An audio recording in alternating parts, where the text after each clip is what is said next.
आइए सुनिए, देखिए, समझिए सनातन सत्य। जैसी दृष्टि वैसी सृष्टि, दृष्टि विज्ञान। कुदरत, कुदरती रचना एवं कुदरत के कानून से शाश्वत सुख की प्राप्ति। जोधपुर के परम पूज्य महात्मा उपासक प्रोफेसर डॉक्टर सोहन राज तातेड़ के निर्देशन में सनातन सत्य। जैसी दृष्टि वैसी सृष्टि, दृष्टि विज्ञान।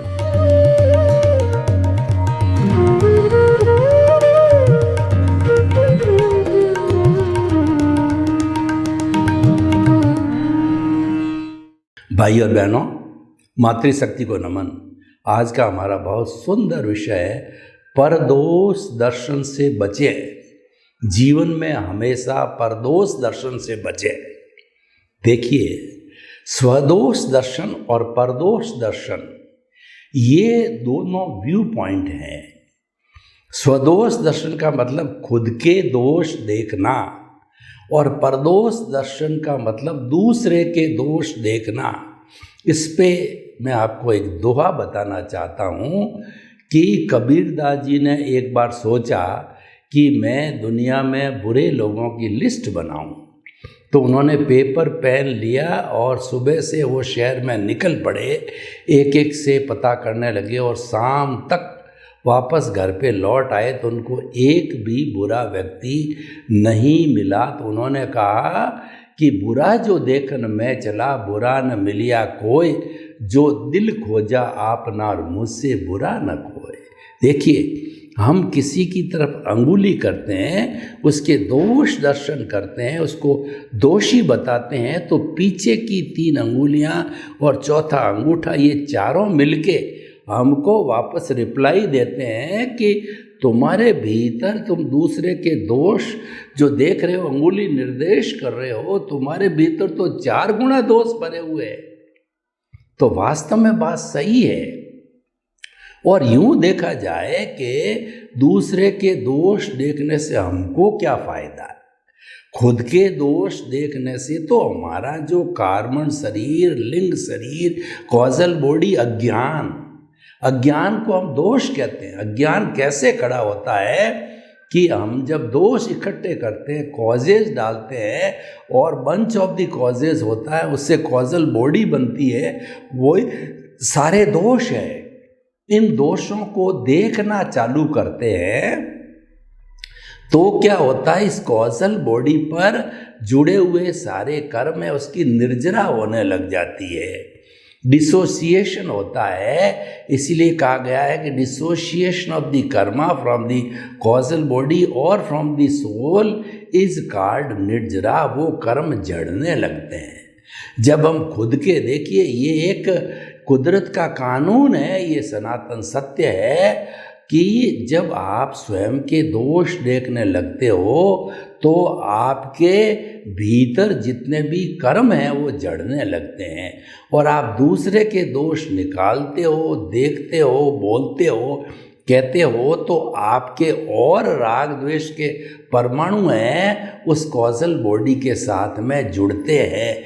क्योंकि परदोष दर्शन का मतलब होता है राग द्वेष पैदा करना। तो जितने भी महान पुरुष साधक हुए हैं, उन्होंने हमेशा अपने दोष देखे हैं, और अपने दोष देखने से हमारा शुद्धिकरण होता है, हमारा सब्लिमेशन होता है, और हम शुद्ध होते जाते हैं, हमारी आत्मा की प्योरिटी बढ़ती जाती है। देखिए, आत्मा की प्योरिटी क्या होती है? वैसे तो मूल स्वरूप की आत्मा जो भीतर परमात्मा बैठा है वह तो 100% जो है प्योर है, वो तो 24 कैरेट का सोना है, वो तो अनादि अनंत काल से उसी अवस्था में। लेकिन ये जो प्योरिटी बाहर से गई है, जो कार्बन शरीर है, वो ज्ञानावर्णीय, दर्शनावर्णीय, वेदनीय, मोहनीय, आयुष्य, नाम, गोत्र, अंतराय, ये 8 तरके के जो चतुष्पर्शी कर्म पुद्गल है, ये जुड़ने के कारण यह शुद्ध हुआ है। ज्यों ज्यों ये शुद्ध होते जाते हैं, हल्के हो जाते हैं, त्यों त्यों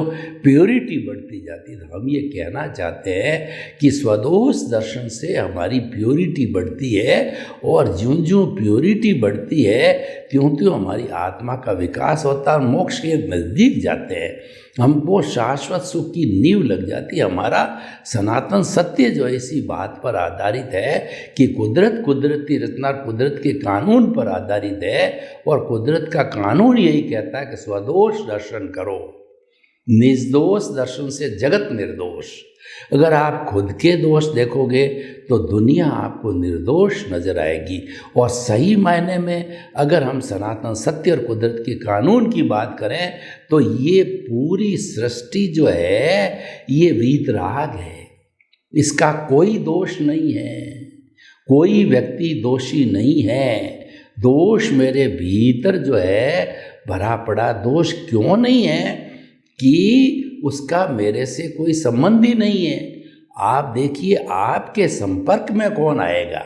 जन्म से मृत्यु तक के बीच में आपके संपर्क में, आपके विचारों में, आपकी भाषा में, आपके शरीर के संपर्क में कौन आएगा जिसका हिसाब बाकी हो?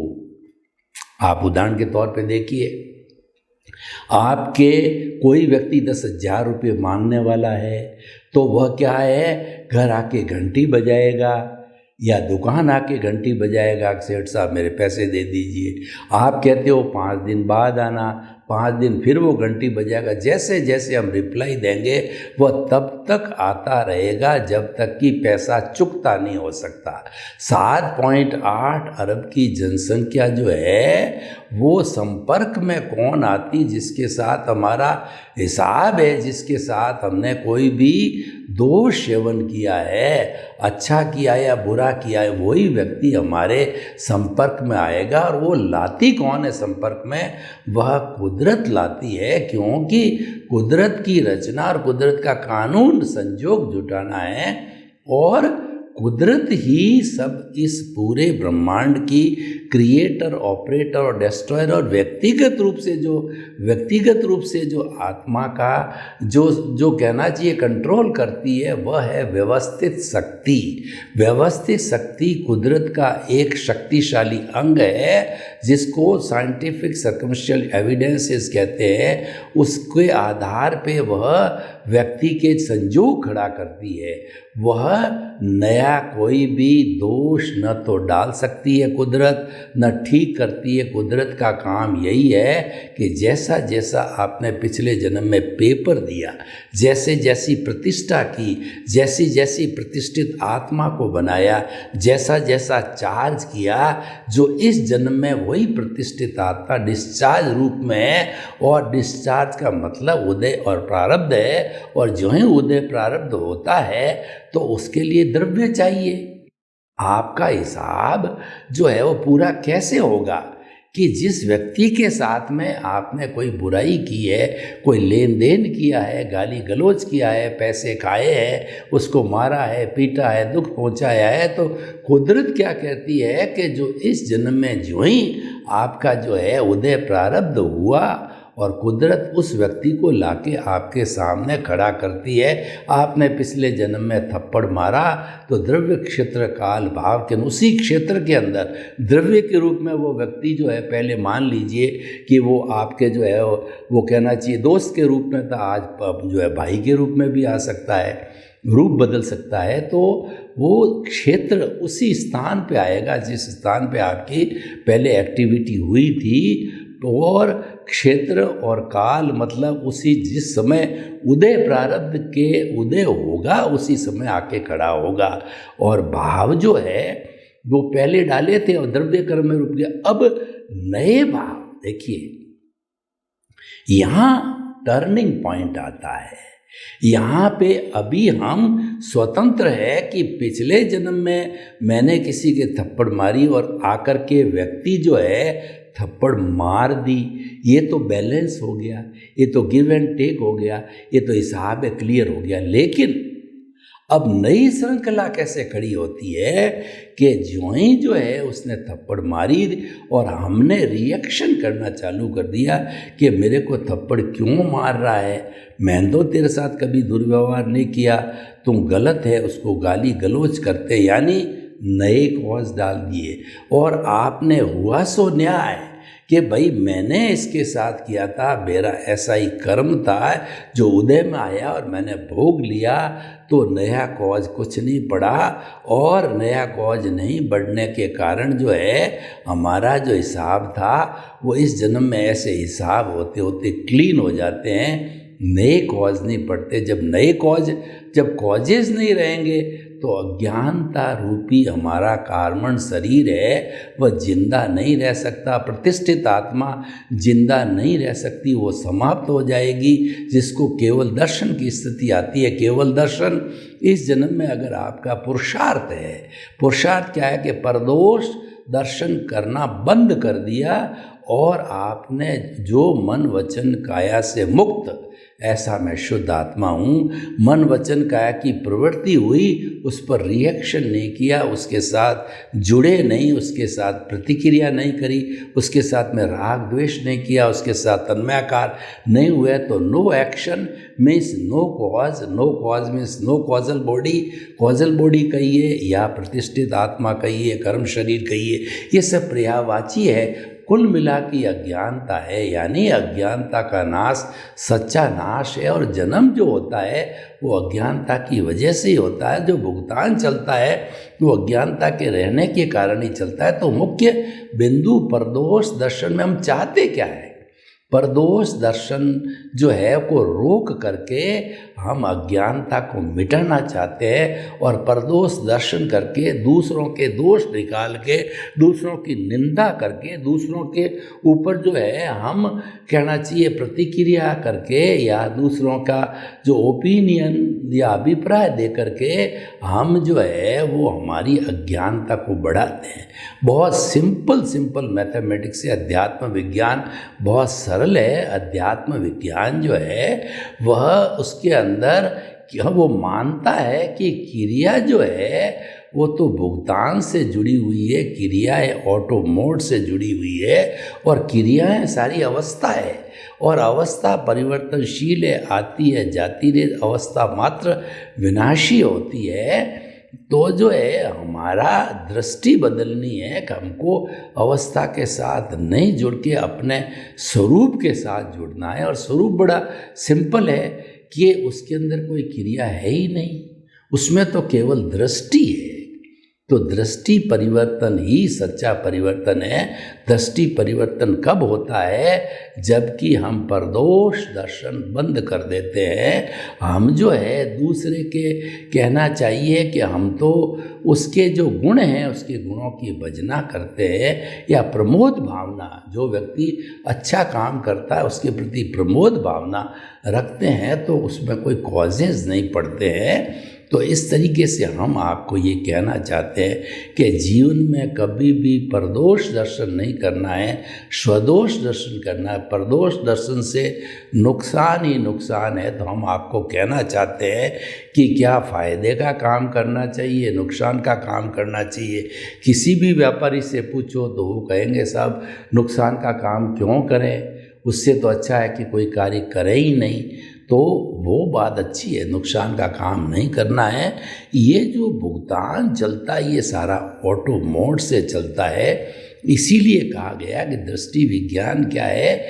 ज्ञाता दृष्टा बने रहने का, भेद विज्ञान करने का है कि मैं अलग हूँ, शरीर अलग है। और वो भेद विज्ञान कब होता है कि आपको अपनी सीट बदलनी पड़ती है, आपको न्याय की सीट पे आना पड़ता है। आपको जो है पहले हम जब बहिरात्मा होते तो बहुत अन्याय करते हैं, हम किसी के प्रति राग करते हैं, किसी के प्रति द्वेष करते हैं और कोई स्वार्थ रखते हैं। तो ये सारी स्थिति होती है वो अन्याय की स्थिति होती है। कर्ता पद है वो एक अन्याय का पद है, कर्ता पद है वह परदोष दर्शन का पद होता है। और इस पद को छोड़ देते हैं। कई बार क्या होता है कि व्यक्ति जब बुजुर्ग हो जाता है, राजा 75 साल पार कर लिया, 80 साल पार कर लिया, तो वो कहता भाई अब तो मैं संन्यास लूँगा, अब तो मैं वानप्रस्थ लूँगा, मैं जो है ये राग द्वेष का काम नहीं करूँगा। कोई बड़ा मंत्री होता है तो वह भी, या घर का कोई मुखिया होता, वो कहता भाई मैंने तो बहुत कमा लिया है, अब मैं स्वदोष दर्शन करना चाहता हूँ, यानी मैं अपना सेल्फ रियलाइजेशन करना चाहता हूँ, अपने स्वरूप को जानना चाहता हूँ, क्योंकि जीवन का उद्देश्य स्वरूप ही है। हमारे जीवन का लक्ष्य क्या है, पहले ये लक्ष्य तय करो। अगर लक्ष्य आपने बनाया है कि शाश्वत सुख की मेरे नींव लगानी है, तो आप सनातन सत्य के साथ आ जाइए, जो कि कुदरत के कानून पर आधारित होता है। उसमें आपको एक नियम मिलेगा कि स्वदोष दर्शन करो, जगत निर्दोष सब मेरा दोष। 5 सूत्र आपको दिए जाएंगे कि स्वदोष दर्शन करो और टकराव टालिए, एडजस्ट एवरीवेयर, भुगते उसकी भूल और हुआ सो न्याय। ये 5 सूत्र दिए जाते हैं। इनकी भी थोड़ी सी मैं आपको व्याख्या कर दूं कि परदोष दर्शन का तो मैंने आपको काफ़ी बताया कि सारी दुनिया निर्दोष है। सब दुनिया, पूरी दुनिया के समस्त प्राणियों को निमित्त, निर्दोष, अकर्ता और शुद्ध आत्मा मानेंगे तो हम ऑटोमेटिकली कर्ता हो जाएंगे। हमारा स्वदोष दर्शन ही रहेगा, परदोष दर्शन तो समाप्त हो जाएगा। तो एक तो ये हो गया। दूसरा, टकराव टालिए। एक्चुअली ये दोष क्यों इकट्ठे होते हैं कि हम टकराव करते हैं, एक क्रिया करता है, दूसरा क्रिया की प्रतिक्रिया करने से टकराव होता है। क्रिया की प्रतिक्रिया करने से हमारे कॉजेस पड़ते हैं, हमारे कर्म का बंधन होता है, और यह भी कर्ता भाव से जुड़ा हुआ है। जब हम किसी चीज़ के कर्ता है ही नहीं, हमारा मकान हमने सेल कर दिया, जब उसके मालिक नहीं है तो उसकी देख रेख की जिम्मेदारी हमारी कोई नहीं है। जब आपको सद्गुरु ने, ज्ञानी पुरुष ने ज्ञान दिया और आपसे ये एग्रीमेंट कराया, MOU लिखाया कि द्रव्य कर्म, भाव कर्म, नौ कर्म, मन, वचन, काया तथा मेरे नाम की सब माया आप प्रकट परमात्मा प्रभु के सुचरणों में समर्पित करता हूँ। जो समर्पित कर दी, तब उन्होंने कहा कि तुम आज से कर्ता पद से हट करके अकर्ता पद पर आ गए, तुम जो अंतर आत्म पद पर आ गए, अब तुम आप परमात्मा बनने की कोशिश करो। यहाँ तक मैं तुम्हारे को ले आया हूँ, और अब यहाँ तक अकर्ता कब बनता है, जबकि गुरु या जो ज्ञानी पुरुष होता है वो अपने जो है वो योग बल से, अपने पुण्योदय से, हमारे पुण्योदय से संजोग के अधीन जो है वो हमारे को वो ज्ञान देता है, अनंतानुबंधी कषाय को भस्मीभूत करता है। तो कर्म बंधन का मुख्य कारण ये दर्शन मोहनीय है, उस कारण को ही वो मिटा देता है। तो फिर बहुत थोड़े थोड़े कर्म बनते हैं, नहीं के बराबर डिस्चार्ज टाइप ही होते हैं, उनको समाप्त करने में कोई ज़्यादा जोर नहीं आता। एक समय में कर्म बंधा, दूसरे समय भोग लिया, तीसरे समय के अंदर वो कर्म अलग हो गया। तो ऐसी स्थिति पैदा हमारे हो जाती है। तो ये जो है, हमें टकराव की स्थिति को छोड़ना चाहिए। Adjust everywhere. अगर दुनिया में सुख चाहते हो, दुनिया में शाश्वत सुख का नींव लगाना चाहते हो, अच्छे इंसान बनना चाहते हो, सर्व के मंगल की बात करना चाहते हो, तो जहाँ जहाँ जैसी स्थिति है उसमें ढल जाओ। आपको कभी खाना कम मिला, कभी आपको AC नहीं मिला, कभी आपको पंखा मिला, कभी आपको लाइट कम मिली, कभी आपको लाइट ज़्यादा मिली, कभी जो ट्रांसपोर्ट का साधन पूरा नहीं मिला, रिजर्वेशन में AC में जाते हो आप, AC नहीं मिला, आप जो है वो स्लीपर के अंदर ही चले गए। तो इस तरीके से जैसी जैसी स्थिति आती है, अपने आप को डालना सीखो। वो एडजस्ट एवरीवेयर, भुगते उसकी भूल, यानी जो कोई भी आपको कष्ट दे रहा है तो वह उसको दोषी नहीं समझना है, आपको उसके प्रति कृतज्ञता ज्ञापित करना। ये तो मेरा भला करने आया, ये तो मेरा हितैषी है, ये मुझे NOC देने आया है, ये मुझे मुक्ति की ओर भेजने के लिए आया है, और जब सबकी NOC मिलेगी तभी मुझे मुक्ति मिलेगी। तो ये उसके प्रति कृतज्ञता, अहोभाव आने से जो है आप जो है वो जो भुगतता है उसकी भूल है, भुगताने वाले की भूल नहीं है, क्योंकि भुगताने वाले को तो कुदरत ने उसके जो है प्रारब्ध और उदय के अधीन उसको खड़ा किया है। कुदरत अपनी ड्यूटी निभा रही है, उसको तो खड़ा करना ही पड़ेगा, क्योंकि वो तो न्याय करती है।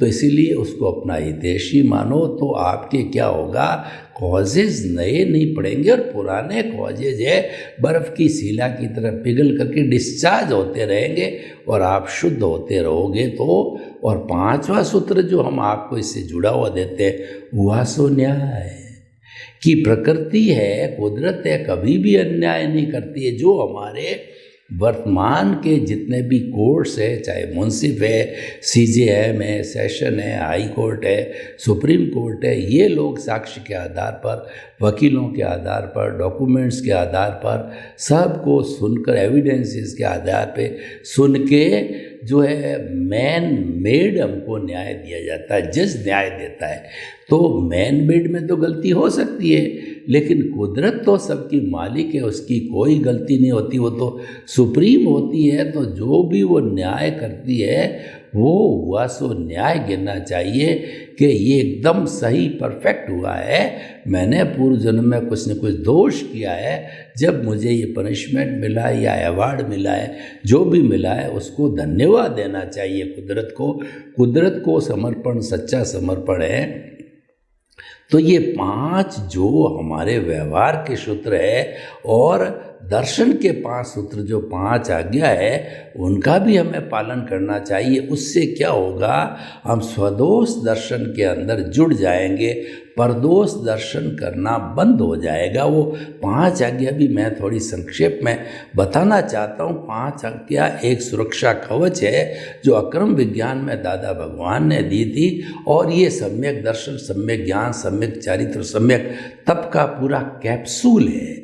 जो पहली और दूसरी आज्ञा है, पहली आज्ञा रिलेटिव, दूसरी रियल है, ये सम्यक ज्ञान है।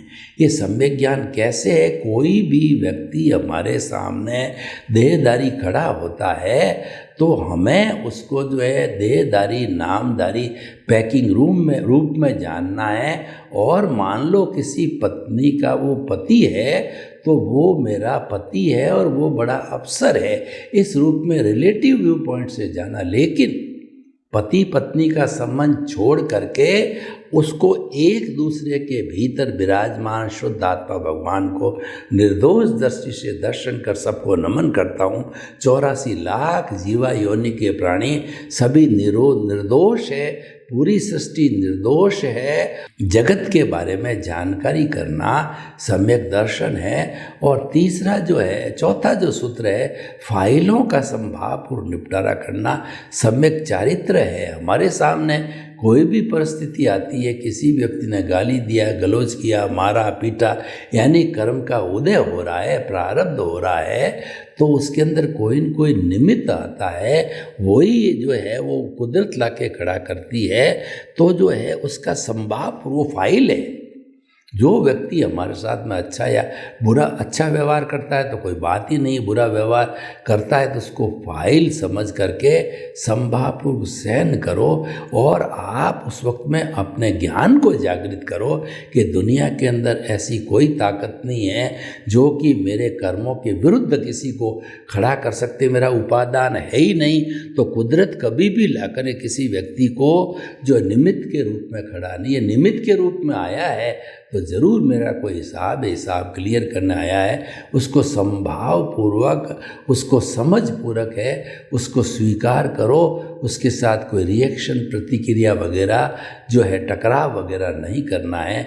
हुआ सो न्याय। और 5वीं जो आज्ञा है वो आज्ञा सम्यक तप है। वो है प्रीति, जागृति और अनुभव की आज्ञा है कि हमारे शुद्ध आत्मा के बही खाते में रकम जमा करना, यानी तप को बढ़ाना। जब हम तप की क्रिया को बढ़ाते हैं तो कर्म शरीर अज्ञानता में धुलाई चालू होती है, वो धुनता है और वो कर्म शिथिल होते हैं। जो चतुस्पर्शी पुद्गलिक कर्म होते हैं वो शिथिल होकर के झड़ने लग जाते हैं, जो कि 8 तरह के मूल कर्म होते हैं और उनकी 148 प्रकृतियाँ होती, वो झड़ने चालू हो जाते हैं।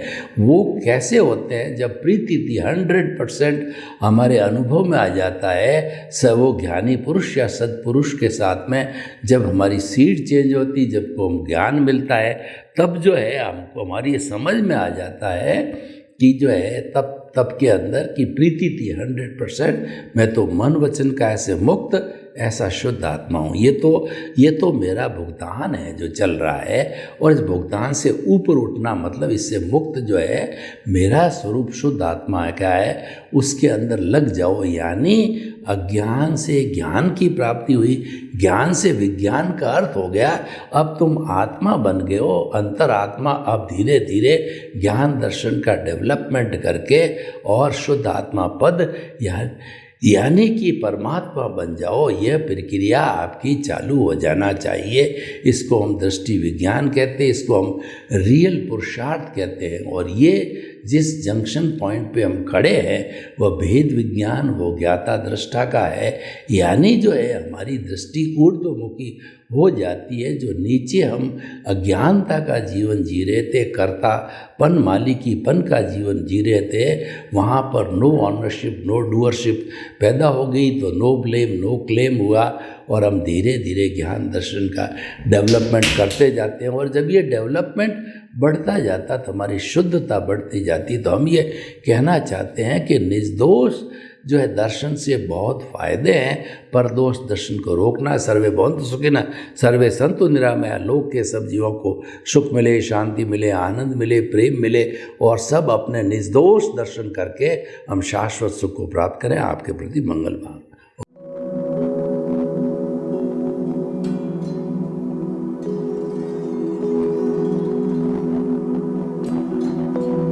एक ऐसा अंतर्राष्ट्रीय ख्याति प्राप्त मानव जो गुरु प्रेरणा से पिछले 20 वर्षों से वानप्रस्थ जीवन जीते हुए 24 घंटे मानवता की सेवा में संलग्न है। एक ऐसा मानव जो अभी राष्ट्रीय, अंतर्राष्ट्रीय टीवी चैनलों पर 7,500 एपिसोड के माध्यम से सनातन सत्य, आत्मविज्ञान एवं पुनरुत्थान, व्यवहार एवं निश्चय जगत के जीवनोपयोगी विषयों पर हृदय स्पर्शी प्रवचन कर चुका है। उस मानव का नाम है महात्मा उपासक प्रोफेसर डॉक्टर सोहन राज तातेड़। प्रोफेसर तातेड़ द्वारा योग, दर्शन, शिक्षा विषयों पर रचित पीएचडी स्तर के 250 शोध ग्रंथ भारत के 100 प्रतिष्ठित विश्वविद्यालयों में शोधार्थी पढ़ रहे हैं, तथा वे सभी शोध ग्रंथ वहां की सेंट्रल लाइब्रेरियों में उपलब्ध हैं। महात्मा सोहन राज ने अभी तक हजारों स्कूलों, कॉलेजों, विश्वविद्यालयों एवं संस्थाओं में सेमिनार, वर्कशॉप, कैंप लगाकर लाखों विद्यार्थियों को योग, दर्शन, शिक्षा का प्रशिक्षण देकर उन्हें सुसंस्कारित किया। डॉक्टर तातेड़ ने भारतीय संस्कृति उत्थान के 4000 से अधिक समसामयिक विषयों पर आर्टिकल लिखकर ऑनलाइन जर्नल, पत्रिकाओं, वेबसाइट्स पर प्रकाशित किया, जिसका उपयोग लाखों पाठक कर रहे हैं। उपासक तातेड़ के 5000 से अधिक आज का सुविचार, आज का शुभ संदेश, आज का मंगल भावना योग आदि चिंतन websites, Twitter, blogger, Facebook, YouTube माध्यमों से लाखों लोग अपना जीवन निर्माण कर रहे हैं। मानवता के मसीहा ऐसे महामानव महात्मा सोहन राज तातेड़ के प्रोफाइल को अभी तक विश्व के 20 लाख दर्शक यूट्यूब पर, 12 लाख गूगल पर एवं लाखों दर्शक फेसबुक, ब्लॉगर, ट्विटर और इंस्टाग्राम पर देख चुके हैं।